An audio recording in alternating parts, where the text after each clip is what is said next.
And Kojo's in the house. Go on, you say something now. What's going on in the house? Kojo is here, the lovely Kojo. Cindy's in the house. I'm in the house. Kojo. We're getting evicted from the house. In a minute we will. At 9 o'clock we get evicted. That's the time. That's the lock-off time. Welcome back. Thank you. Yes. It's been a while, but good to be here screening something. Well, you've been missing because you've been so busy. Yes, I have. But it's good to be back. I like coming when I've got something to show as well, kind of thing. Do you know what I mean? So it's good to put boys out there today. And you certainly have something to show tonight. Yes, it was good, man. You know what it is? I haven't watched it in Boys in a while, so it's kind of interesting to see that it still kind of has the same impact, and that people were kind of laughing but quiet at the right times, and also. That means a lot, doesn't it, when you're behind all that? Yeah, when you can control mood. I mean, we do it with stand-up. When you can control mood with just writing something, I think that's what I'm proud of, having the ability to do. And then the end of it is always... I'm saying nothing. So tell us a little bit more about it. It's called Boys, isn't it? Yeah, it's just a bunch of women who I believe are real, having real conversations about the issues that they're having with men. And I often, like most people, when you're going to work or wherever, you're traveling around London, you overhear people on the phone having conversations, and you never hear the whole conversation from beginning to end. You hear maybe 20 seconds while you're on the train and you get off, but you walk away with a full opinion based on something small that you heard. So that's the kind of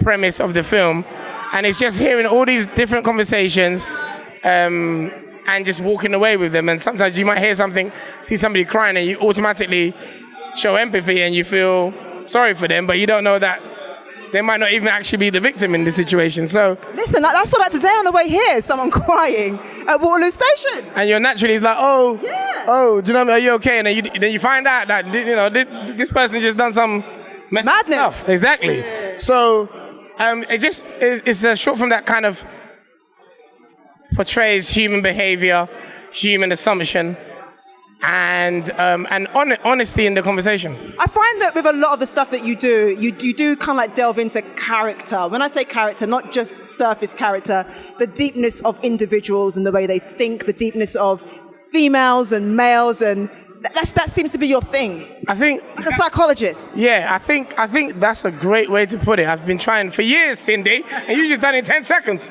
No, I think that's ultimately why I write. I write because we can all watch Jeremy Kyle and laugh at someone who's going through something, but then whenever we're going through something, we don't see ourselves. So I like to write characters who are real, so that you don't leave anything I write without saying, "Ooh, I can relate to that. Oh, that one hit me," because I feel like if I'm being allowed to write these stories and these characters, it's important that I don't waste that time. With just entertaining. I think entertaining brings you in, but real characters that people can go, "Ooh, that one sat with me, and I didn't like how that made me feel. And what do I do about how that made me feel? Because it triggered something honest." Yeah, and perhaps because you're a comedy, you entertain. This is something different. 100%. And I like to do that with comedy, but I also like to do that with just drama in general. And I think more people need to look at the people in the mirror. We all want to change the world, but we don't want to change ourselves or improve ourselves, actually. And that's what I try to do with Boys and Girls. When you watch these short films, you should be very afraid if you don't relate to anybody, because that means it's coming. And you kind of want that out of the way. So you mentioned girls. I mean, boys. Yeah.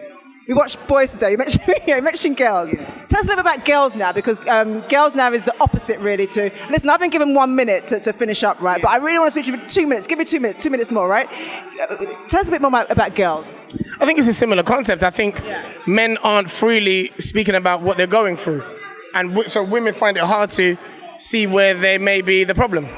And I think the girls one deals with what guys are going through with women. Some people won't let them see their son.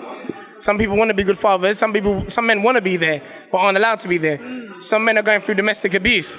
So it's easy for a man to hit a woman and then it goes crazy. But there's women hitting men. and the men not responding. That's it. And we always hear in the girls' version. Exactly. And I thought it was important to kind of create what men are going through too. So women can say, am I any of these women that the men are complaining about? And if I am being like that, how can I improve so that my man or my brother doesn't feel this pain? And that's all boys and girls is about.